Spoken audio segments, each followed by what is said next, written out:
Mal ehrlich, wir alle haben schon mal ein Porno geguckt und erstmal ist da auch nichts Schlimmes bei. Doch was, wenn daraus eine Sucht wird? Wenn man Tag und Nacht nur noch Pornos guckt, der Content immer extremer und gewalttätiger wird und man am Ende damit sein ganzes Leben zerstört. Schätzungen zufolge sind alleine in Deutschland über 500.000 Männer und über 250.000 Frauen süchtig nach Pornos. Deswegen spreche ich heute mit zwei von ihnen, werfe einen Blick in das System Pornobranche und stelle fest, wir alle wissen viel zu wenig darüber, was Pornos eigentlich mit uns anrichten.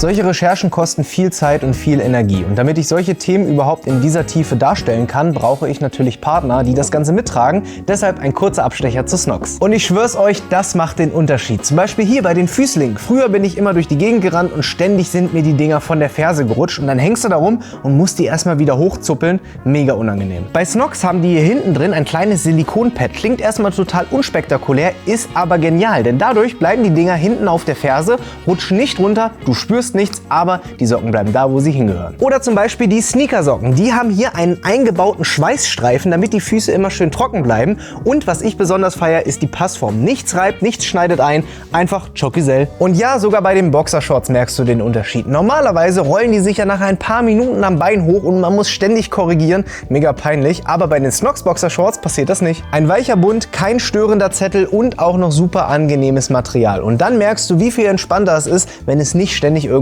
zwickt oder kneift. Und falls doch mal was kaputt geht, Snox hat im ersten halben Jahr eine Anti-Loch-Garantie. Bedeutet, wenn in den ersten 6 Monaten was kaputt geht, bekommst du einfach Ersatz zugeschickt. Für mich sind Snox Basics, die sich nicht mehr wie Basics anfühlen, sondern wie ein Upgrade für den Alltag. Wenn du es auch ausprobieren möchtest, dann nutze gerne meinen Code WILDTAGE20, denn damit bekommst du 20% auf alles, ohne Mindestbestellwert. Check also gerne den Link in der Infobox oder scan einfach hier den QR-Code.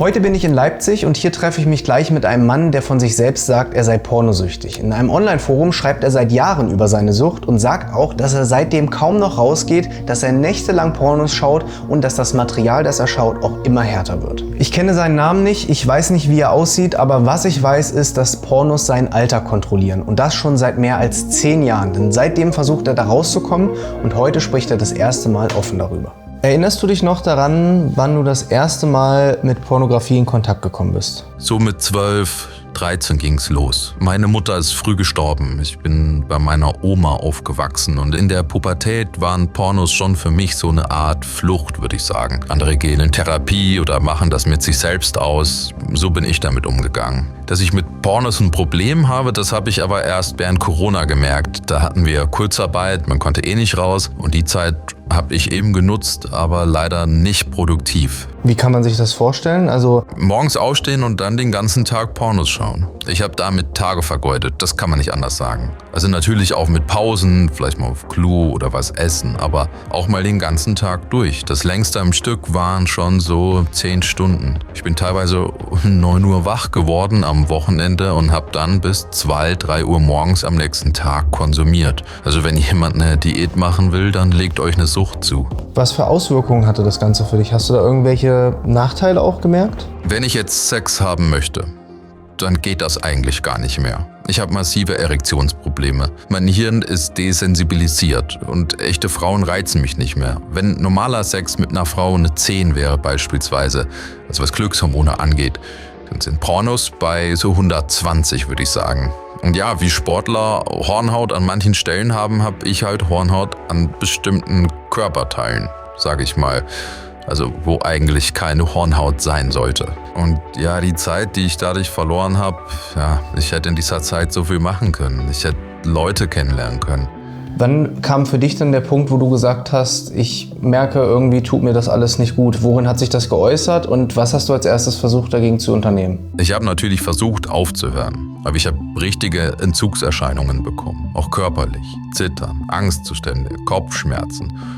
Und ich war leicht reizbar. Und wenn ich konsumiert habe, ist das alles wieder weggegangen. Ich habe versucht aufzuhören, aber ich habe es einfach gar nicht geschafft. Und die meisten Leute verstehen das auch nicht. Deswegen will ich auch anonym bleiben. Ein Freund, dem ich das erzählt hat, meinte zu mir, naja, wenn du wirklich wolltest, dann hättest du ja schon längst aufgehört. Ein anderer meinte mal, er selber habe ja keine Probleme mit Pornos und sowas wie Pornosucht gibt's ja gar nicht. muss ich schon sagen, das tat schon sehr weh in dem Moment. Wo wir gerade schon über deine Familie und soziales Umfeld gesprochen haben, inwiefern hat denn dein soziales Umfeld eventuell unter deiner Sucht gelitten? Ich habe nicht so wirklich das soziale Umfeld. Ich hatte eben diese Schicksalsschläge in meiner Kindheit und habe mich da sehr zurückgezogen. Ich hatte eine Scheißkindheit, nicht so die Möglichkeit, mich zu entfalten. Und heute existiere ich eigentlich nicht außerhalb der Arbeit. Also klar habe ich ein paar Freunde, aber ich fühle mich schon alleine. Ich existiere oberhalb der Gürtellinie nicht. Das heißt, du definierst dich nur über Pornos? Zum Großteil ja. Der erste Gedanke, der mir so durch den Kopf schießt, ist, dass ich es nicht mal für möglich gehalten hätte, dass jemand Pornos schaut und sich dabei so unwohl fühlt, weil er es eigentlich gar nicht möchte. Aber ich glaube auch, dass das nur heutzutage seine reflektierte Meinung darüber ist. Der Grund, warum er schon über einen so langen Zeitraum so intensiv Pornos geguckt hat, liegt wahrscheinlich am Dopaminkick, den er jedes Mal wieder aufs Neue erlebt. Aber wir alle wissen natürlich auch, dass so ein Dopaminkick nur für eine kurze Zeit anhält und um den immer wieder zu erreichen, muss man natürlich auch immer wieder neue Sachen gucken und um den zu übertreffen, muss man dann wahrscheinlich extremere Sachen gucken, um dieses Gefühl überhaupt wieder erleben zu können. Ich habe auch noch über ein ähnliches Forum mit jemandem geschrieben, der sich allerdings nicht traut, mit uns vor der Kamera darüber zu sprechen, weil er wahnsinnige Angst davor hat, dass seine Frau herausfindet, was er sich da anguckt und wohin ihn sein Pornokonsum mittlerweile getrieben hat. Und er schreibt mir Folgendes: Das Alter der Darstellerin war für mich früher zweitrangig. Jetzt geht es dem unteren Ende der Legalität zu, 18 bis 21. Bei der Art der Pornos waren damals die mit Story im Vordergrund. Jetzt gab es die fast gar nicht mehr. Dafür schon fast brutale. Face, Pain an Fantasy. Ich denke, meine Frau wäre zutiefst erschüttert, wenn sie ein paar Pornos zu Gesicht bekommen würde. Ich bin eigentlich auch sehr feministisch eingestellt, arbeite mit und auch unter Frauen und Kolleginnen, aber bei Pornos ticke ich irgendwie ganz anders. Wäre für meine Frau bestimmt sogar ein Trennungsgrund, daher nimmt mich das auch eher mit, als das mit dem Alter.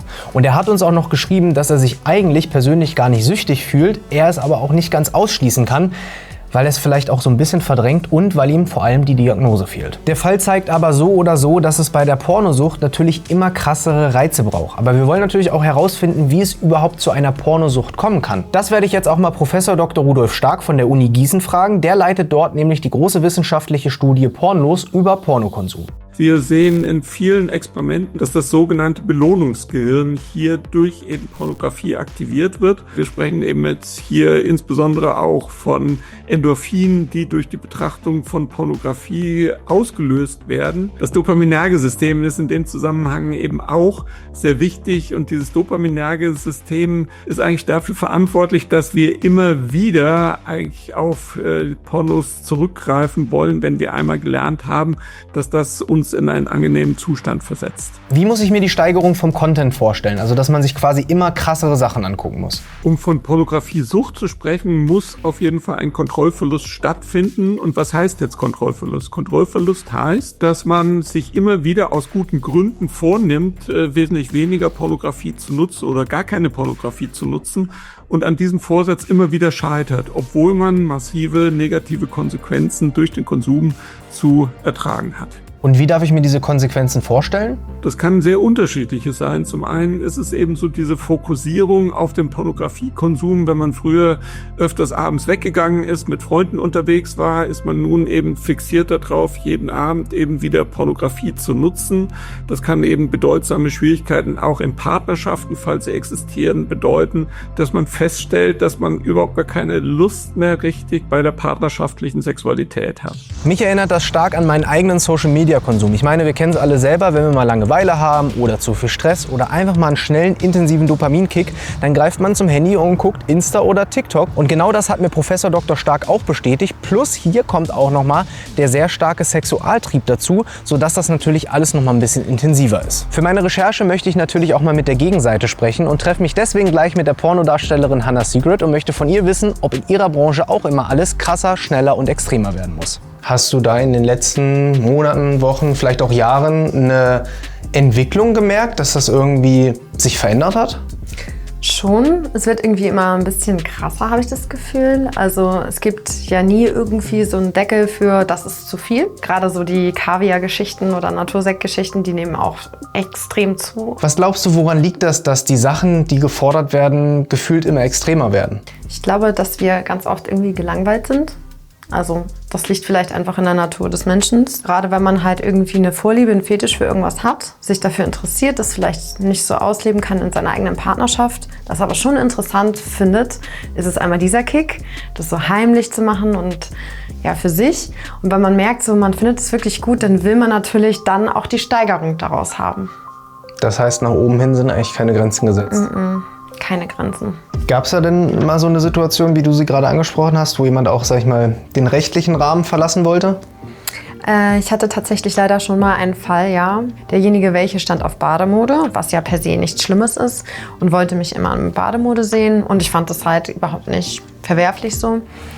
Und habe viel mit ihm hin und her geschrieben und irgendwann meinte er so, ja, er könnte mir ja auch Bademode von sich zeigen. Die hätte er sich bei Kleiderkreise bestellt und dann habe ich gesagt, natürlich, gerne. Das war am Anfang dann auch einfach Bademode von Frauen und irgendwann war auf diesen Motiven oder auf dem Badeanzug oder auf den Bikinis halt keine Blume mehr, sondern Barbie oder Olaf von Elsa. Ich bin erstmal an die Plattform rangetreten und habe gesagt, hey, Leute, ich habe das Gefühl, hier stimmt irgendwie was nicht. Das macht mir gerade richtig Bauchschmerzen, weil es war wirklich wie so ein Hieb in die Magenkuhle. Und er wurde dann halt immer offener und hat dann am Anfang nur darüber geredet, ja, ist ja nur eine Fantasie. Aber irgendwann ist aus dieser Fantasie heraus halt so eine Öffnung von ihm entstanden. Da hat er sich wahrscheinlich sofort fallen lassen und hat mir dann Bilder geschickt, wie er ja, also seine Hand und mit seinem Glied irgendwie abgeschmiert hat an so einem Kindermund. Da habe ich gesagt, okay, jetzt habe ich auf jeden Fall genug Beweise zu sagen, das ist keine Fantasie mehr. Hier ist wirklich ein Kind in Gefahr. Habe mir den ganzen Chat gesichert. Dann bin ich damit zur Polizei gegangen. Die haben das sofort auch sehr, sehr ernst genommen. Man muss das natürlich auch ein bisschen einordnen und einmal festhalten, dass das natürlich auch die absolute Endstufe an, sag ich mal, auch Extremismus in diesem Fall von Pornosucht ist. Ne? Das kann man überhaupt nicht auf jeden pauschalisieren. Dadurch, dass du ja mit deinen Followern auch ziemlich intensiv hin und her schreibst, was merkst du anhand der Kommunikation, dass sich die Dinge irgendwie ja immer extremer, immer schnelllebiger entwickelt haben? Es ist auf jeden Fall so, dass ich merke, dass sie mehr von mir einfordern. Noch mehr an Wunsch-Content, an Bildern, an Videos. So. Auch wenn ich ihm schon irgendwie was kurz vorher geschickt habe, dann möchte er noch mehr davon haben. Also es ist halt auch alles viel schneller. Ich denke, dass auf jeden Fall, dass das was mit dem Dopaminschub zu tun hat. Also wir wissen ja alle, dass Sex irgendwie glücklich macht und ja, dann kommt es natürlich darauf an, in welcher Lebenslage man sich gerade befindet und wenn man dann vielleicht auch alleine ist und nur da seinen Dopamin-Kick hat, dann möchte man natürlich mehr davon, ganz klar. Das, was Hannah gesagt hat, dass immer mehr Bedarf an Content besteht, zeigt sich auch darin, dass einige Pornoseiten mittlerweile sogar Hochkant-Content anbieten. Das funktioniert genauso wie bei TikTok. Es sieht sogar exakt gleich aus und soll einen natürlich genauso wie TikTok auch möglichst lange am Ball halten. Man wischt durch, guckt immer mehr, immer weiter Content, damit der Dopaminspiegel natürlich möglichst lange, möglichst hoch gehalten wird. Dadurch, dass solche Sachen wie Pornosucht, Social-Media-Sucht und Mediensucht im Allgemeinen noch relativ frische und neue Phänomene sind, gibt es da natürlich noch nicht genug Hilfsangebote und das, obwohl wir sie eigentlich dringend bräuchten. Die Therapie der Pornosucht ist tatsächlich bisher etwas, was komplett unterbeforscht ist. Das heißt eben weltweit gibt es im Ganzen nur 24 Studien, die überhaupt mal überprüft haben, was denn die verschiedenen Therapien bringen. Und diese Studien, die man in der Literatur finden kann, sind zum Großteil auch nicht methodisch besonders gut. Wo können sich denn Betroffene hinwenden? Vielleicht so eine erste Anlaufstelle? Erste Anlaufstelle kann zum Beispiel auch solche Institutionen wie Pro Familia sein oder generell Beratungsstellen, auch Suchtberatungsstellen. Aber wenn irgendwie klar ist, dass man eben wirklich alleine aus der Situation nicht rauskommt, dann sollte man sich tatsächlich auch um Psychotherapie bemühen. Und dabei ist es eben, glaube ich, sehr wichtig, dass man eben im Erstgespräch direkt die Problematik sehr offen anspricht, damit eben dann auch mit dem Psychotherapeuten oder mit der Psychotherapeutin abgeklärt werden kann, ob diese oder der sich dazu auch in der Lage sieht, eben hier gut jemanden therapeutisch zu begleiten. Und auch wenn es bislang eher wenige Möglichkeiten gibt, sich Hilfe zu suchen, sie existieren. Von klassischen Therapien bis hin zu privaten Coachings. Als nächstes treffe ich Samuel, er ist 30 Jahre alt und Student und ist gerade genau in so einem Coaching, um aus dem für ihn problematischen Konsum rauszukommen. Wann hast du denn gemerkt, dass dein Pornokonsum problematisch sein könnte? Ja, vor 1-2 Jahren circa. Klar, Pornos habe ich schon immer geschaut, seit ich so 14, 15 bin, aber als ich mit meiner Freundin zusammenkam, da habe ich irgendwie gemerkt, dass sie das verletzt. Sie hat das mal zufällig herausbekommen. Ich habe auch festgestellt, dass ich bei ihr irgendwie Erektionsprobleme habe. Ich konnte mir das nicht so richtig erklären. Meine Freundin ist eine unglaublich attraktive Frau. Sie ist wirklich meine Traumfrau. Ja, und dann habe ich eben gemerkt, dass ich wirklich einen Kontrollverlust habe. Ich konnte manchmal abends nicht einschlafen, meine Partnerin hat schon geschlafen. Und mir kam dann wieder das Verlangen hoch und ich bin dann ins Wohnzimmer und habe mir Pornos angeschaut. Dann habe ich gemerkt, okay, krass, irgendwie habe ich da gar keine Kontrolle mehr drüber. Ich bin es dann selber angegangen und ich habe es tatsächlich geschafft, 3,5 Monate komplett aufzuhören. Und ich habe direkt gemerkt, wie gut mir das tat. Ich hatte so viel mehr Energie, ich war zufriedener und dann bin ich aber wieder rückfällig geworden. Wie kann ich mir das vorstellen, dass du 3,5 Monate abstinent warst und dann aber doch rückfällig geworden bist? Vielleicht magst du uns da mal in die Situation mitnehmen. Das war wieder so eine stressige Zeit mit viel Druck vom Studium. Ich bin auch so ein Perfektionist und schaue mich da gerne mit Belastung zu. Und in der Partnerschaft war auch eine schlechte Stimmung und ich war dann allein zu Hause. Und ja, dann war es einfach so, da liegt mein Laptop. Zack, ich kann hier schnell auf die Pornoseite gehen. Ich weiß, dass das jetzt nicht gut ist, aber ich bin auf die Seite gegangen, habe Pornos angeschaut und masturbiert. Und ja, es hat mich schlecht gefühlt danach und scheiße und habe mich gefragt, warum zur Hölle habe ich das jetzt gemacht? Warum hast du dich dann schlussendlich dafür entschieden, ein Coaching anzunehmen? Nach dem Rückfall habe ich gemerkt, ich komme da allein nicht weiter. Ich brauche irgendwie Hilfe. Und ich habe dann den Kanal von Frei von X gefunden. Da gab es eine kostenlose Sprechstunde. Und ja, die war sehr, sehr motivierend. Und dann habe ich da eben mit diesem Coaching angefangen. Wie läuft denn so ein Coaching ab? Am Anfang wird erstmal geschaut, wie ist der Konsum so? Gibt es zum Beispiel einen Fetisch? Es ist ja so, es gibt ja einen Trigger, der den Konsum akut auslöst. Streit in der Partnerschaft, Stress, eine schlechte Situation auf Arbeit, was auch immer. Und dieser Trigger löst eben Gefühle aus. Und eine Taktik, die ich bei Frei von X eben gelernt habe, ist die Ich darf, aber langsam Taktik. Also das Verlangen kommt, aber ich hinterfrage erstmal, okay, was ist eigentlich das Bedürfnis dahinter gerade? Was brauche ich eigentlich? Und dann öffne ich vielleicht auch die Pornoseite, aber klicke noch nicht direkt auf einen Porno, sondern versuche mich wieder wahrzunehmen und entschleunige ja so auch den ganzen Prozess. Ja, und nebenbei finde ich halt auch heraus, was ist denn eigentlich die Ursache, das Bedürfnis, das ich hier versuche mit Pornos irgendwie zu lösen. Und die Coaches, die sagen aber auch, man wird es nicht zu 100% schaffen, dass das Verlangen nie mehr kommt. Man hat ja auch einfach einen Sexualtrieb, das ist ja auch natürlich. Aber das Ziel für mich ist einfach ein bewusster Umgang, 100% Kontrolle über mein Leben, weil die Energie, die ich in die Pornos stecke, die will ich bewusst in andere Bereiche in meinem Leben stecken. Samuel hat offenbar die Kehrtwende geschafft, aber auch nur dank professioneller Hilfe. Denn wie bei anderen Suchterkrankungen, so verhält es sich auch bei der Pornosucht. Der Weg daraus ist zäh und mühselig. Eine Sache, die noch wichtig zu erwähnen ist, jeder hat natürlich ein anderes persönliches Empfinden, wann es zu viel wird, wann eine Sucht anfängt und was noch normaler Konsum ist. Da darf man nicht alle über einen Kamm scheren. Grundsätzlich gilt, Pornos schauen ist erstmal völlig normal und auch völlig okay. Man muss einfach nur auf dem Schirm haben, was es für Auswirkungen haben kann, wenn man es übertreibt. Wenn du das Gefühl hast, dein Konsum könnte ungesund sein, dann schau gerne mal in der Infobox vorbei. Dort findest du die Links zu Hilfsangeboten und probier einfach mal mit deinem Partner, deiner Familie, mit deinen Freunden darüber zu sprechen. Wenn euch diese Dokumentation gefallen hat, dann zeigt es gerne mit einem kostenlosen Abo auf meinem Kanal. Das würde mich sehr supporten und dann sehen wir uns schon bald wieder. Bis dahin, macht's gut. Tschüss!